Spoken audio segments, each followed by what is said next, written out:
Support for Entrepreneurs Enigma and the shows in the Marketing Podcast Network is provided by Active Campaign. If you're looking for a way to grow your business, you need to check out Active Campaign. It's a powerful marketing automation platform that can help you increase your sales, improve your customer service, and build stronger relationships with your customers. With Active Campaign, you can create and send email campaigns, manage your leads and customers, create landing pages, set up automated workflows, and track results, all on one approachable platform. Active Campaign has more than 10,000 five-star reviews on G2 from happy users. Preview Me is one. They're a B2B software company that uses Active Campaign to send their prospective customers highly visual and personalized emails as they progress through the CRM stages, such as completing a demo. This has increased their click-through rate 96%. If you're serious about growing your business, you've got to check out Active Campaign. Try it today for free and see how it can help you achieve your goals. Now, for a limited time, Active Campaign is offering you, the listeners of Entrepreneurs Enigma, a chance to double your contacts for free when you sign up at activecampaign.com/activate. That means if your email list is 10,000 contacts, you only need to pay for 5,000. Or you can pay for 10,000 and get an extra 10,000 totally free. Personalize your customer experience. Do it with automation. Like the 185,000 businesses that have an Active Campaign. Go to activecampaign.com/activate to sign up today.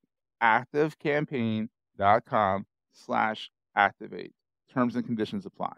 Entrepreneurs Enigma is a podcast for the ups and downs of entrepreneurship. It's got the wins and the fails that we all face being entrepreneurs, how we learn from adversity. Every week, I talk to a different entrepreneur with a story to tell. I'm Seth Goldstein. Come with me on the journey. This is Entrepreneurs Enigma. Let's get started. Hey, everybody. Welcome to another edition of the Entrepreneurs Enigma podcast.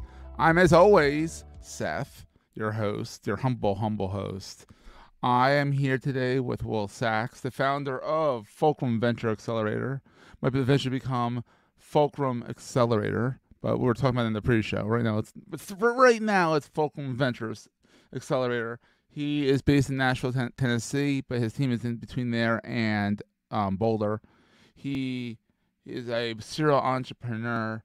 He drove a solar car from Chicago all the way to Los Angeles. It must have been sunny the whole way, I hope, or we'll hear about that. So let me bring Will in here, and let's get the party started.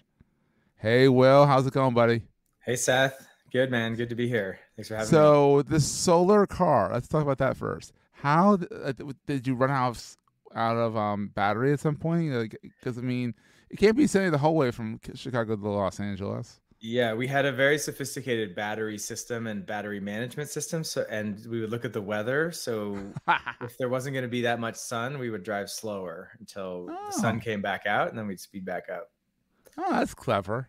Yeah, it's kind of like a normal electric car. Exactly. You don't have to do a solar, as much, but you kind of like, all right, I'm not going to speed today because I have to get to Wawa. At least in Philly, Wawa is where they have all the outlets for people to charge. Wawa. It's Wawa. It's our convenience. It's like our 7-Eleven. It's very big. In Australia, they call the outskirts or whoop whoop. Whoop whoop. Yeah. Wawa. Wawa is a Native American term, and then there's actually a town in Pennsylvania called Wawa, and that's where they founded Wawa, the convenience store. And a new Wawa literally just opened up today, around half a mile from my house. So we have 3 in my town. It's a little ridiculous. Like think of a how can I describe a Wawa? Describe a 7-Eleven on steroids. That's pretty much what it is. Okay. I mean, it's fun. They have like a food area, like build your own area for food. It's pretty cool. One day I'll get the founder of Wawa on the podcast. Yeah, I've never been, but now I'll have context for when I go to Philly. When you come to Philadelphia, I'll take you to Wawa. No, I'll take you to get a cheesesteak first. So, Will, you are a serial entrepreneur. I mean, I always say you are. Of course, you know what you're doing, But I mean, and then you had a good exit, and then you founded Fulcrum Venture Accelerator, and you've helped a lot of companies alive. I was looking at the at your logos, and they kept on going and going and going. So you've accelerated quite a few startups to seed and A round, which is pretty exciting. But like, how did this all get started? I mean, what's the backstory? Like, how'd you get started? Honestly. Well, I mean, how did I get started as an entrepreneur? Yes, yeah. I think it was that solar car project, honestly. Oh, really? Yeah, it was a solar car project in college. And my friend Gabriel Miranov, was an incredible human being. He's since passed. But he introduced me to Robert Kawasaki's books. Oh, he's good. Yeah. Rich Dad, Poor Dad and Cash Flow Quadrant. And I remember being obsessed. Like, we bought all the books. We read them all. And we were like, oh my God, this is a profession where you get to create professionally. You get to just create things, and then people pay you for the things you create. And I remember being wild, so blown away by that, and like entranced by it. So the solar car kind of turned into the first entrepreneurial venture because we had to raise money. We had a product that we had to produce. It had to perform in the marketplace, which, you know, against the other solar cars. So that was the beginning. It got to Los Angeles, and it got there. We got to Los Angeles. Yeah. And I remember going back to my college roommates, and I remember having this conversation with one of them being saying, I got it. I want to be an entrepreneur. I figured it out. You can create things, and then people pay you for the things you create. And I remember her. It's kind of cool if you simplify it that far, but, you know, it's kind of a little bit more than that. But, you know, there's bookkeeping and all that behind it. Yeah. So it's not all that's you learn rainbows. Yeah. When you get closer and when you actually do it, you learn how many moving pieces there are to make that happen. But that was the beginning. You know, that's how it all started. And after you college, founded Kindara. Yeah, I had another lighting company after college, and I did some building management, environmental stuff, and then founded Kindara with Katie. And that's awesome. That was an incredible journey. You know, helping women understand their fertility. We were one of the first venture funded femtech companies. Oh, wow. Kind of helped to start the space. Like, when we started it, femtech wasn't really a thing. No one knew what that was. Yeah. Yeah. So we got to go on that ride together, and that was an amazing learning experience. I bet. Yeah. We raised a number of rounds of angel and venture capital. And then we sold the business in 2018 to another women's health company. Oh, that's wild. Yeah. And that, you know, so I got popped out the other end of that and learned so much. You know, they say you learn more from your failures and mistakes than from your successes. And there were tons of failures and mistakes at Kindara. And then started working with founders, started coaching. I had founders approaching me and asking for help raising money, and I started doing it. And I realized, like, you know, I probably raised more early stage rounds than anybody should raise. We raised like 5 early stage rounds at Kindara, small rounds. And it's not a good sign. But you made it. I mean, look, you were purchased. It's not like you fizzled and died out. Like, you were able to sell it to another relevant, and it wasn't like you didn't sell it to like private equity. You sold it to another company that was relevant. Yeah, another women's health company, which says something. It's not like, oh crap, we got to sell this thing, dumpster fire. No, you sold it to a relevant company that wanted what you made, which is kind of cool.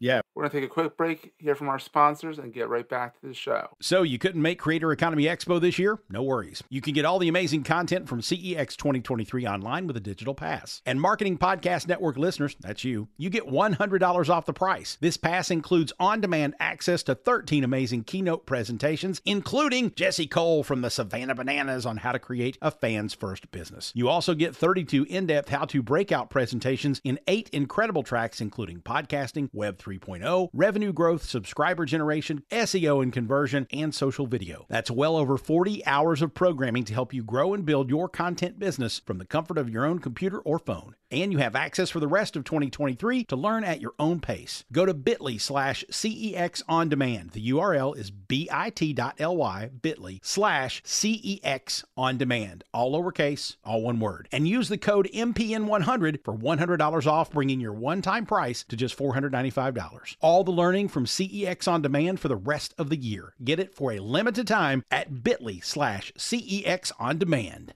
That was super cool. But because I had so much experience raising this early stage money, I thought, well, why don't I create a program that helps other entrepreneurs so they can save the 2 or 3 or 4 years that it typically takes people to figure out how to play this game? Yeah. And that was the beginning of Fulcrum. Yeah. And you've been doing that since 2019. Yeah. So 4 years now. We've had over 100 companies go through our program. In 4 years, that's incredible. Yeah, close to $50 million has been raised using our process.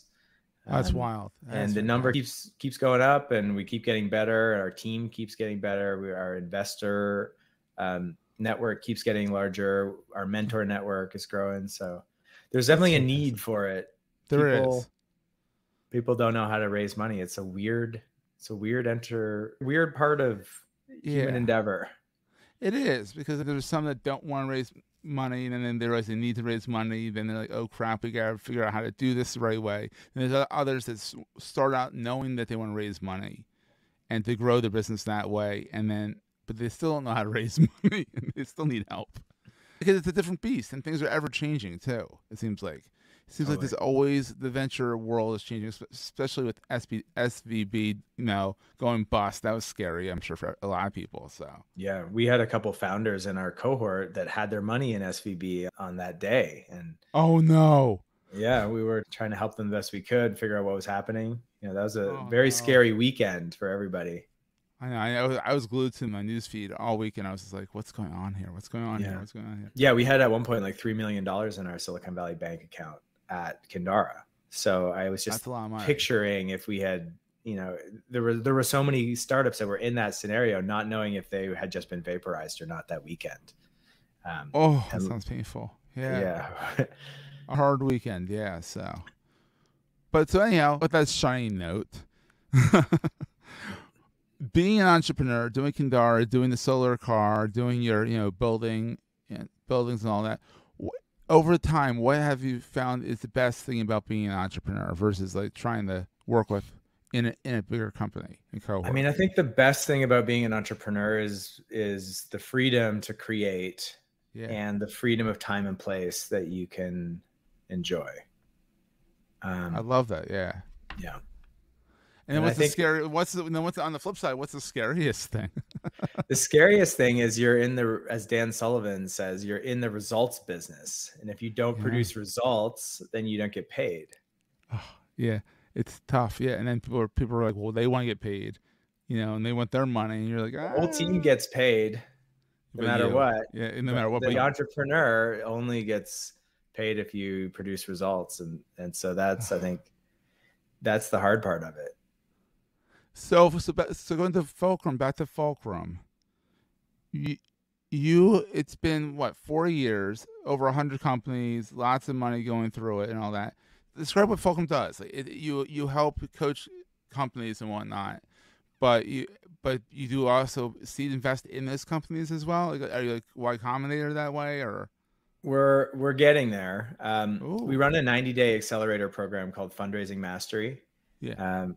And so the accelerator program that we run is really focused around helping founders close seed financing. That's brilliant. Yeah. So it's different than other accelerators that are more general. They help you work on your business, and then you go to demo day and good luck. Good luck. Yeah. Good luck. And I mentored at some of the, at Techstars and some other places. And so I think those programs are incredibly valuable, and everyone should do Techstars if you can.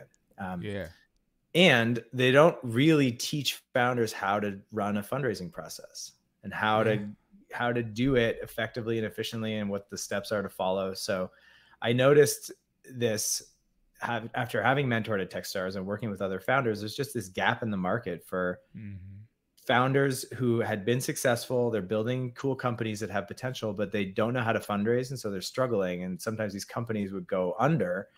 And I would see this happen and think, this is a travesty, because this was a good company, but this founder just didn't know how to raise money. It didn't need to happen. It didn't need to go under. Yeah. It didn't need to go under. Right. So that was the genesis of Fulcrum. And we work with companies that we think have potential and that we're excited about. And we do take a small piece of equity as part of our accelerator program. It's a lot smaller than Techstars. But in that way, we invest in the future success of our founders. You have some skin in the game, which is nice. Yeah. Part of the way we get compensated is through equity.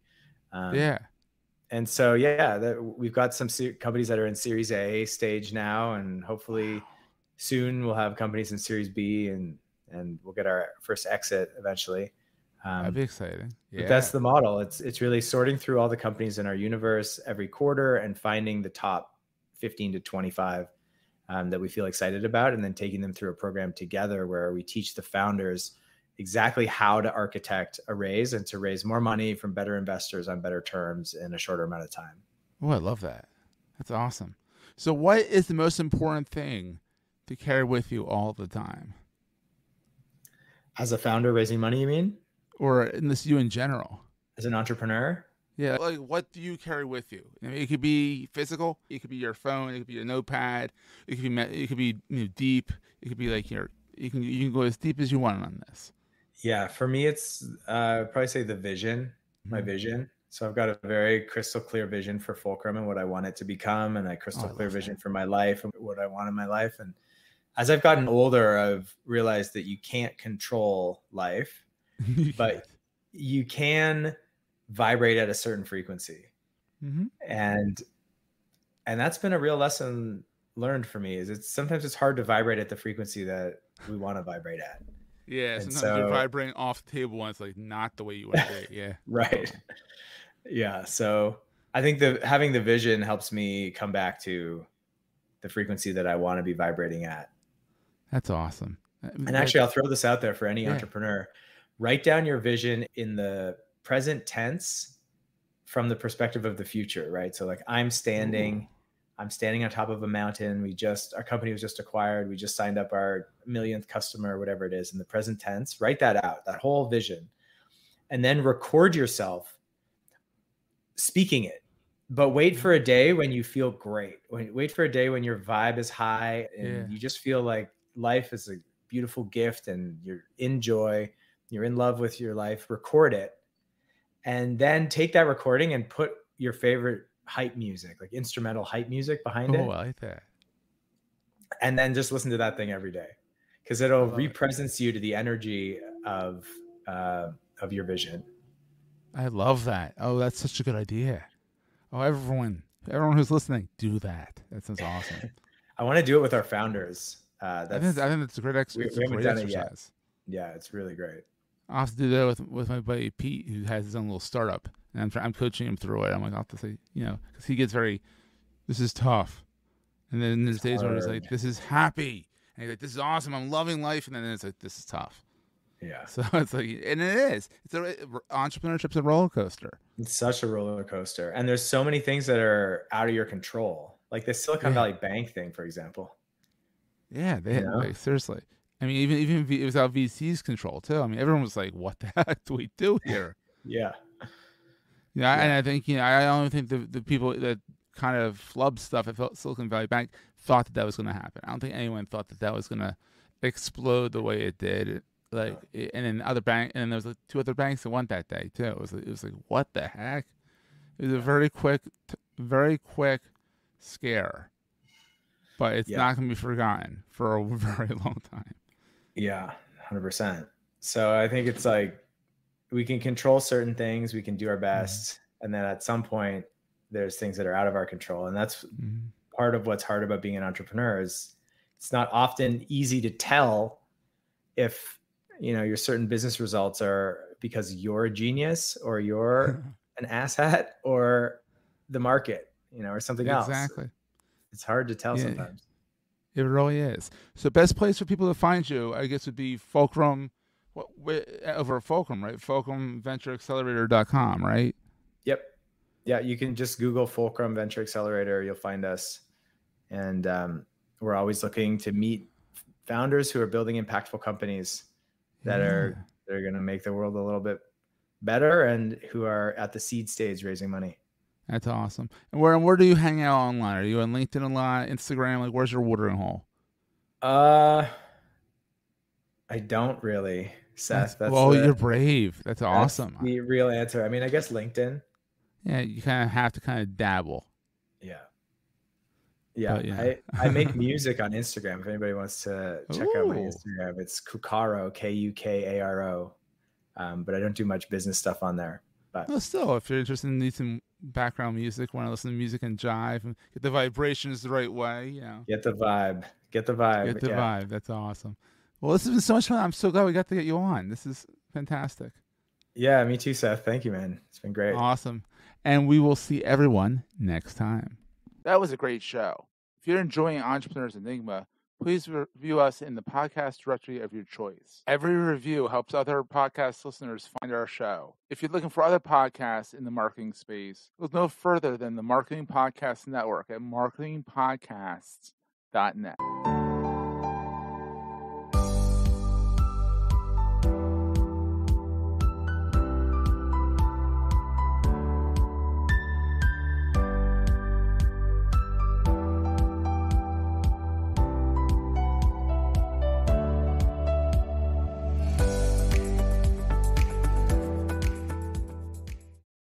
Goldstein Media hopes you have enjoyed this episode. This podcast is one of the many great shows on the MPN Marketing Podcast Network. You may know you're listening to this show along the Marketing Podcast Network, but did you know there are other great shows on MPN to help your business? Sarah Panous hosts a great podcast called Marketing with Empathy. Sarah, tell us what these fine folks will get when they listen. Marketing with Empathy is a weekly podcast, and it's designed for brand content marketers who want to connect with their audiences through storytelling and are looking for help to do it better, plus enjoy that recognition, growth, and just joy that comes from creating great work. Awesome. Where can people subscribe? Yeah, head on over to marketingpodcast.net and you will see the Marketing with Empathy show there. Otherwise, wherever you listen to podcasts, you'll find Marketing with Empathy. You heard her. Go subscribe. This podcast is heard along the Marketing Podcast Network. For more great marketing podcasts, visit marketingpodcasts.net.